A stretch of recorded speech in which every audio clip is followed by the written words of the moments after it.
Hey guys, and welcome back to the channel. So it's been a while since I last posted, but I'm really excited to start being more consistent. So for today's video, I'm going to be showing you guys the books I'm going to be reading in 2021. So I had a goal in 2020 to read 20 books, and that failed so miserably. I think I ended up reading 7 books. But I will say I was really proud of myself because I read a book that was 800 pages. I read Little Life. If you guys have read that, please let me know, but it was such a great book. But for this year, I decided I'm not going to read 21 books, but I do want to just read, and I wanted to start off with the books I already had in my collection. I usually really like ordering books online and through Amazon and stuff because I'm like, hey, if I buy another book, it'll motivate me to read it. But I realize, you know, it's just about making time for it, and oftentimes in the day, that's the last thing we think about. But I'm trying to make it a goal to just read more, whether it be the news or books. So I have a stack of the books right here with me. This is some of them. So I'm just going to go through them one by one and tell you a little bit more about them in case you guys are interested in reading them as well. Some of these have like pencils and bookmarks in between because I am someone who just reads multiple books at once. Let me know what you guys do. Like, are you someone who reads a book throughout and then starts another one, or someone who reads like multiple books at a time? But okay, let's get started. So this book, I'm not going to pronounce the name of, but it's The Subtle Art of Not Giving a Bleep. My little sister watches these videos. So this book, I am page like 24 in right now, and I think it's really cool. I've heard about this book multiple times and I know I wanted to read it, but the first 20 pages, I'm not gonna lie, were kind of confusing. I'm just like, okay, he keeps telling us just to not care, but I'm just like, if something means a lot to me, like how do I not care? But then I started applying some of the concepts I read in the first 20 pages into my own life, and it's actually a very simple concept. The concept is just to not have expectations for yourself, because if you don't have expectations for yourself, you won't ever be disappointed or feel like you failed. And that correlates to just less stress and less negativity in your life. But yeah, I'm definitely interested in seeing what the rest of the book has to teach. So this should be a very interesting read. Okay, so the next book I have is Becoming by Michelle Obama. My mom actually requested for me to buy her this book, so it's really her book, but I'm still gonna read it as well. So I did watch the documentary that's up on Netflix, and I did like it a lot. So I was really curious to see how it translates into the book. Michelle Obama is also someone I'm sure a lot of people look up to, as do I. I see her as someone who is very passionate, and she really translates that well into her work, which is a trait that I'm trying to embody as well. She also has a really amazing fashion taste. She is like one of my idols for that. Just more reason to read the books and to give her more love. So I'm interested to learn a little bit more about Michelle Obama and see what her life was like in a deeper level. Next up is a book I started reading as well. It is The Intelligent Investor by Benjamin Graham. So this book is definitely a little bit intimidating to me because one, the topic itself, but also the fact that it's like 500 something pages. And it kind of reminds me of like reading a textbook back in school. And I want to get out of that mentality and actually read and learn from this book, and I'll tell you guys why. So I do work in the financial services industry, and sometimes I get a little insecure about how much I do not know about the stocks. I do understand a very basic level of what it is, how it functions, but as someone who doesn't actually invest in stocks and does not have like that hands-on experience, I do want to learn more about it and eventually do that as well. So I think this book is a great place to start developing that knowledge. It's kind of like the Bible in the stock market. If you went to college before and you're in the financial services industry, you definitely have heard about this book. I don't know if you can see this, but Warren Buffett, yes, the Warren Buffett has recommended this book and says it taught him so much about what he knows today. So I don't know, that just definitely is more good reason to read this book. Okay, so the next book I had, I'm really excited to read. It is The Secrets of Divine Love by A. Helwa. So Islam plays a really big part of my life, and I've always been interested in it. My parents have always taught me the principles of, you know, being a good Muslim, and I've learned a lot about Islam growing up. I even took Arabic and read the Quran and whatnot. So I really wanted to develop this knowledge of Islam because it is such a big part of my life. I think my interest grew even further when I took Intro to Islamic Civilization during my junior year of college, and I just learned so much about Prophet Muhammad, religion, and about Islamic history. So I wanted to continue this learning and just read books that have more of an Islamic perspective. This book also really blew up on like TikTok and social media, and I first saw my older sister have this book, so I was really interested in seeing how this coalesced like Islam and also spirituality, which is another very trending topic. And I do really like spirituality. I think there's a lot of concepts in spirituality that I think we can learn from, so I'm really excited to see these books. The next few books I'm going to be talking about are also Islamic books, but again, these books anyone can read whether you are Muslim or not, so I highly recommend giving them a look. So the next book is an English translation of the Quran. So like I mentioned previously, I did read the Quran when I was little, but I did read it in Arabic, so I just learned how to read the alphabet, but I never really understood what the words I was reading meant. So that was always a big problem for me. I'm just like, okay, I'm reading all these words, but what do they say? What do I learn from them? So I decided to pick this book up. I have been reading this towards like the beginning of July in 2020, but I never really got to finish it. So I'm going to make it a goal to read this and understand the Quran better. So this will be really nice, and Ramadan is coming up, so I'm gonna definitely make it a priority to read this book. I also got this book on Amazon. I'll try to link any of the books down below in case you guys are interested. So this is the book that really started my love for reading Islamic books. It's called Don't Be Sad by Dr. Aid Al-Karni. Probably pronouncing that wrong. So I'm about halfway done reading this book, and I will say at times it is a little repetitive, but I think the concepts they talk about are very clear, and if you need some inspiration or positivity in your life, I think just reading some pages of this book really help you get into that mindset. It teaches you principles on happiness and love, because Islam at the end of the day, I really believe, stresses unity, love, and peace, and they use a lot of texts from the Quran, from hadiths, and from other imams and leaders in the Islamic community into this book with examples.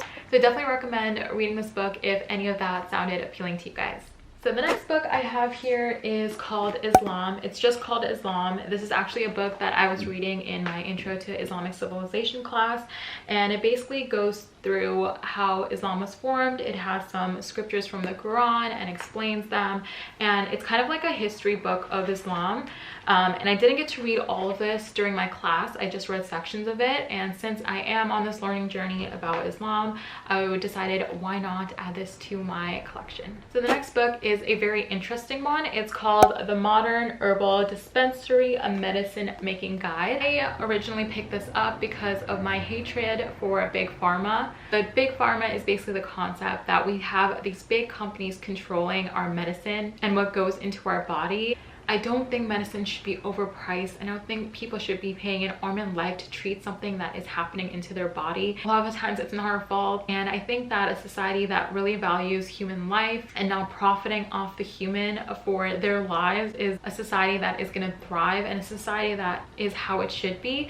So anyways, that little rant is all to say I really think that it's important to just use what nature has given us and really rely on that. Food is just a beautiful thing. It is a God's creation, and it has so much healing properties. All these spices, all these herbs you can put into your body, ginger, garlic, those types of things, they are really good for our bodies, as long with many other foods. We have everything we need in this planet, so why do we have to always rely on man-made pills and drugs? And I want to caution that by saying I am in support of the sciences and of taking medicine and all of that stuff, but I do think there's a lot we can learn and a lot that society does not know about medicine production and using nature to kind of heal our bodies. So this book basically teaches how to do just that. It's a very nice quality book. They have a lot of pictures here as well, and they basically teach you like how to make medicine, what are the healing properties of medicine, kind of the science behind that, how to prepare. There's just so many nuances of medicine making, obviously. So this book is definitely just more of like a textbook and very informative, nothing to enjoy and read, I guess, but I do want to read and just learn and just see where that knowledge kind of takes me. So yeah, I'm really excited to read this book actually. So the next book I have is Outliers, The Story of Success by Malcolm Gladwell. This book has been sitting on my library for the longest time, and it is due time I finish it. This book is really interesting because it talks about why and how people are successful, and it talks about human potential and how to maximize it. Also is a really amazing writer, so he explains his concepts in a very interesting way. So I remember reading this a little bit ago, but I kind of forgot a lot of what I read. But a concept that I do remember it talking about, it was the idea that there are no natural born or innate leaders or talent. It's something you kind of have to work towards. So that concept in itself is very inspiring. So I'm excited to read this book. Okay, I promise this is the last self-help book. The next few are books that are more entertaining. So this is Thrive by Arianna Huffington. She is the creator of the Huffington Post, if you guys are familiar with that. And this book basically talks about well-being, wisdom, and wonder, as she says. This book addresses a problem in our society, especially in American culture, about overworking. I think a lot of people, especially young people and people who work in like very demanding industries, I see them like work their lives off. It is insane. So this book kind of explains Arianna Huffington's story with overworking herself, and one day she, I believe, just fainted and she just realized, okay, you know, I gotta stop doing this. I gotta stop putting work at my highest priority, and I gotta stop letting work negatively impact my health and well-being, because at the end of the day, that's just going to make you less productive. So it just really talks about balance, well-being, sleep. So I'm interested to see the science behind thriving, as she says, and this will definitely be a very interesting read. I also wanted to mention Arianna Huffington has another website, I believe, called Thrive Global. It's an organization, I believe, as well, and it has a lot of tips and articles on well-being and how to better yourself as a person. So if you guys are interested in that, I definitely think that's something worth checking out.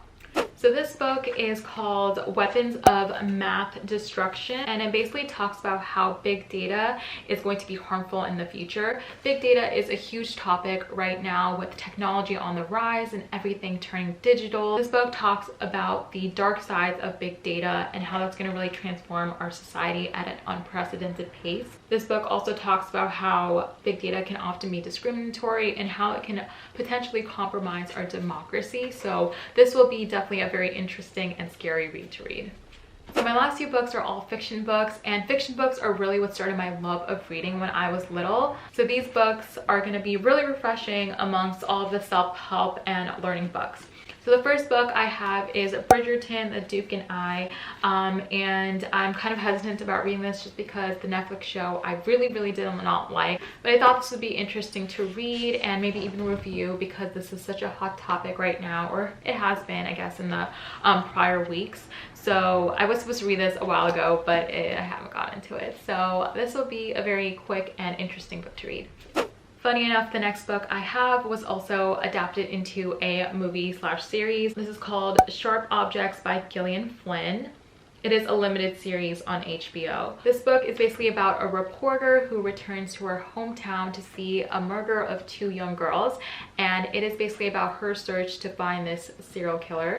And it has a lot of twists and turns in between. This book has been reviewed highly in the booktube community. I really got into booktube over the summer. It's also a very short read, so I'm really excited to read this and see if it lives into the hype.